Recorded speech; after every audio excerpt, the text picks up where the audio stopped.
100 mètres, j'en sais rien. Nous, ce qui est la corde, elle fait 800. Donc nous, on peut taper 800. Ouais, à peu près quoi. Et 1000, c'était avec une corde de 200. Le collectif HRE, c'est une association qui a pour vocation de développer de la sécurité en fait, dans la pratique de la highline pour les meilleurs mondiaux, comme pour ce type de rassemblement-là, mais aussi et surtout pour la ligne de tous les jours. Notre collectif en fait, s'appuie sur les pratiquants, sur les highliners, mais aussi il travaille avec toutes les marques de highline et les équipes de secours spécialisées, les pompiers, le PGHM, les CRS, pour que tout le monde connaisse les bonnes pratiques et sache intervenir en cas d'accident. HRE, ça nous apporte de la confiance quand on va sur ces grandes lignes, parce que c'est pas quelque chose qui est acquis. Quand on installe une si longue highline, il y a plein d'accidents qui peuvent se produire et si on n'a pas réfléchi à comment on peut résoudre tout ça, ça peut devenir très dangereux. On a de la chance, c'est qu'ils sont très investis dans ce qu'ils font. On a quand même une très bonne relation avec eux. Ils ont été clairement moteurs sur le projet. Quand on va dire qu'il y a 3 parties, quoi. Il y a le club des entrepreneurs, à l'origine de l'élan en tout cas, qui a lancé le projet, du financement. Il y a Sangle Dessus-Dessous qui s'occupe de toute l'installation. C'est des athlètes de Sangle Dessus-Dessous qui tentent le record.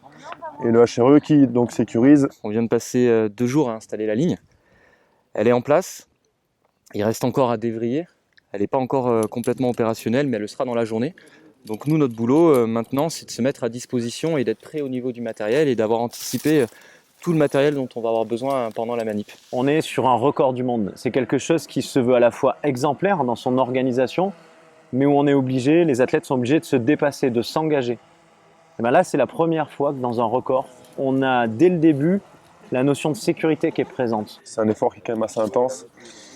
Et surtout que les gars, une fois qu'ils marchent sur la ligne, une fois qu'ils sont lancés, ils vont jusqu'au bout quoi qu'il arrive. Quoi. Donc même s'ils sont complètement épuisés, ils vont continuer. Quoi. Parce que tu vas pas tomber à 200 mètres de la fin. Clairement dangereux, enfin ça peut être dangereux en tout cas de se lancer là-dessus, en sachant que si t'es pas bien sur la highline, ça peut être un piège. Quoi. Moi j'ai fait un record d'1 kilomètre par exemple.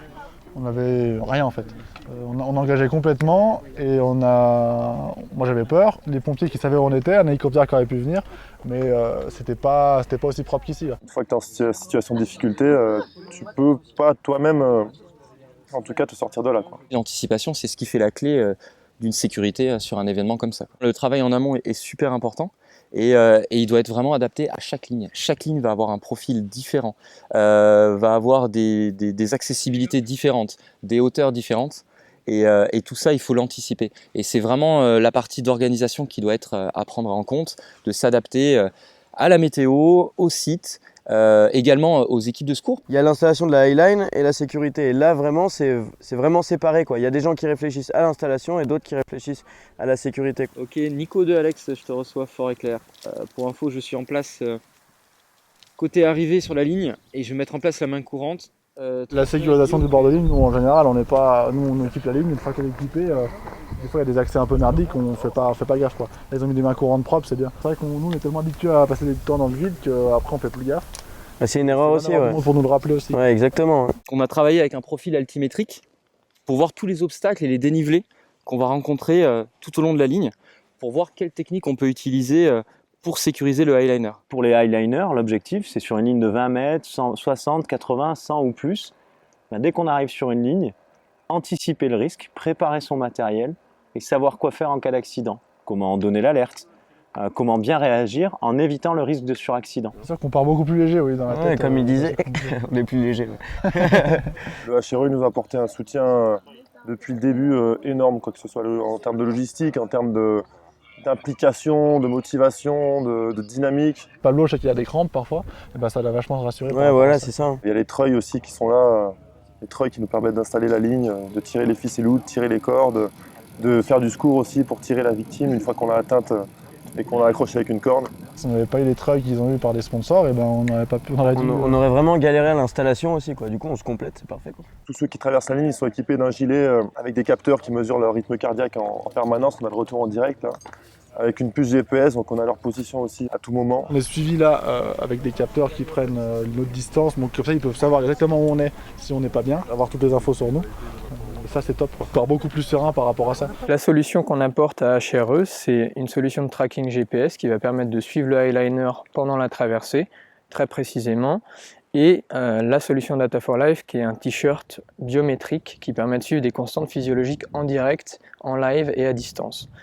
Et donc ce qu'on va permettre à HRE et à toute l'équipe de sécurité, c'est de suivre en fait le eyeliner pendant la traversée, de regarder exactement où il se situe sur la ligne et puis de regarder son niveau de stress, de regarder son activité physiologique, son cœur, comment il bat, de quelle façon. Et ça va permettre en fait une meilleure intervention des services de sécurité en cas d'incident. On a travaillé aussi avec le docteur Frédéric Bussienne sur tout ce qui est syndrome du harnais ou syndrome de suspension, pour bien comprendre les risques de la highline et expliquer aux gens qu'il y a un vrai risque là-dessus et qu'il faut l'anticiper.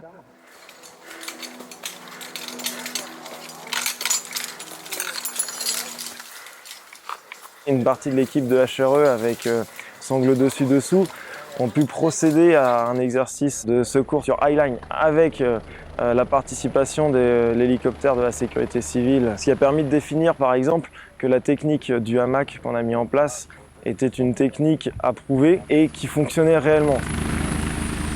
Donc là, le but du jeu, c'est de voir un petit peu comment se comporte la highline, parce qu'a priori, c'est un petit peu la grande incertitude pour nous. Toujours la même phraséologie, accroché, on donne un petit peu de mou, tu te détaches, tu annonces crochet libre. Dès que la victime elle est conditionnée, il tient le hamac le mieux possible, donc sans le remballer, et puis nous, on fait l'extraction. Notre travail n'est pas de secourir complètement la victime. Nous, ce qu'on peut essayer de faire, c'est d'aller le sécuriser le plus rapidement possible pour le soustraire au syndrome du harnais et qu'il soit dans une position d'attente confortable, qu'on puisse le réhydrater, le nourrir s'il y a besoin. Et pour ça, c'est une mise en sécurité dans un hamac.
Voilà, nickel. Ça, on le détache, tu prends ton dispositif, tu le récupères, on sécurise. Donc toi, tu es attaché. Moi, je t'attache tout de suite à moi. Clic, c'est fait. Ça, c'est OK. C'est bon, Loulou? Ça, c'est voilà pour toi. Qu'est-ce que ça, c'est quoi? C'est le rab? C'est peut-être passé dans le jambe. Ok, c'est pas grave, attends, bouge pas. Voilà, super. C'est bon pour toi? Bon pour ensuite, maintenant, on va lui passer les jambes là au milieu. C'est ça? C'est ce que tu avais fait?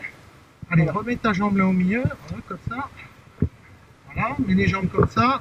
Tac, ok, comme ça. mets debout. Je te ramène ça. Hop, je déconnecte ici. Pas de problème. Je te le passe. Voilà. Tu passes en dessous. Je t'enlève ça. Pour pas qu'on soit embêtés nous. Voilà. Je te le recrochette ici sur toi. Voilà l'ami. Tu récupères ça. Moi, je récupère mon hamac. Voilà. Tu le mets en sécurité. Tu es en sécurité. Voilà, là on est pas mal. Ok, moi les gars, je peux m'écarter un peu même. Ok, le dragon, c'est ça, on est prêt à la récupération. Le hamac est en sécurité et le premier sauveteur aussi.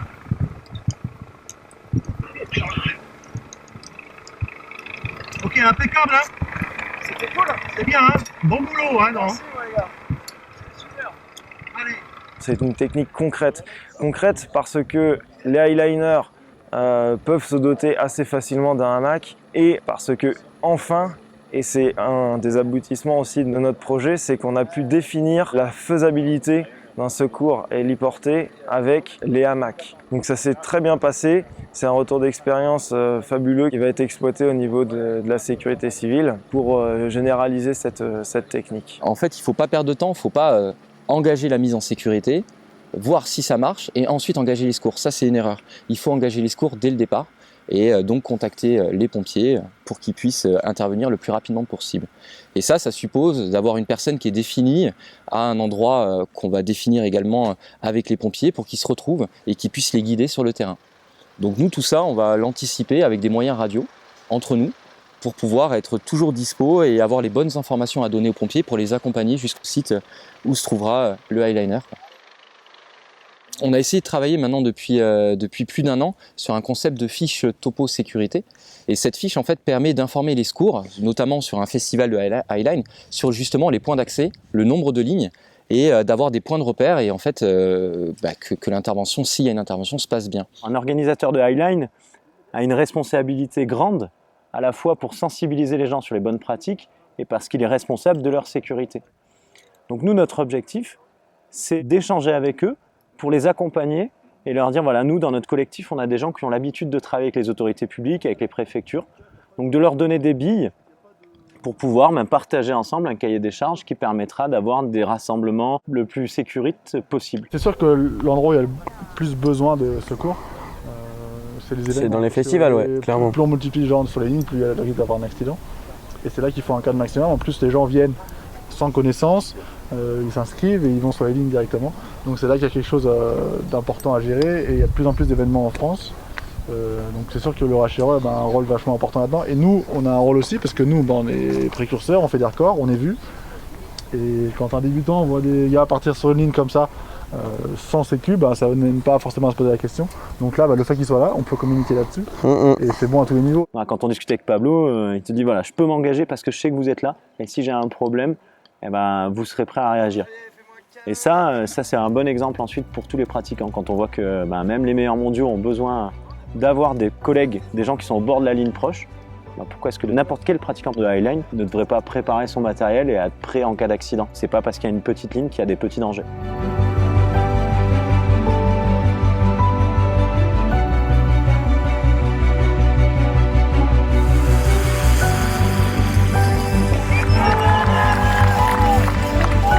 Je pense que le record, en tout cas toute cette semaine, elle aurait été vraiment différente si le HRE n'avait pas été là. Jusqu'à aujourd'hui, il n'y a pas grand monde qui s'est posé les questions qu'il fallait, savoir essayer de résoudre justement ce problème de sécurité. Je pense qu'on a encore beaucoup à échanger, beaucoup à apprendre de leur part. Eux, ils ont encore à apprendre de notre part aussi. Ils écoutent ce que nous, on leur dit. Nous, c'est pareil, on a l'écoute de ce qu'ils disent. Il n'y a pas d'ingérence d'un côté ou de l'autre. Nous, on n'essaye pas de leur imposer des choses non plus. Et je pense que c'est pour ça que ça marche bien.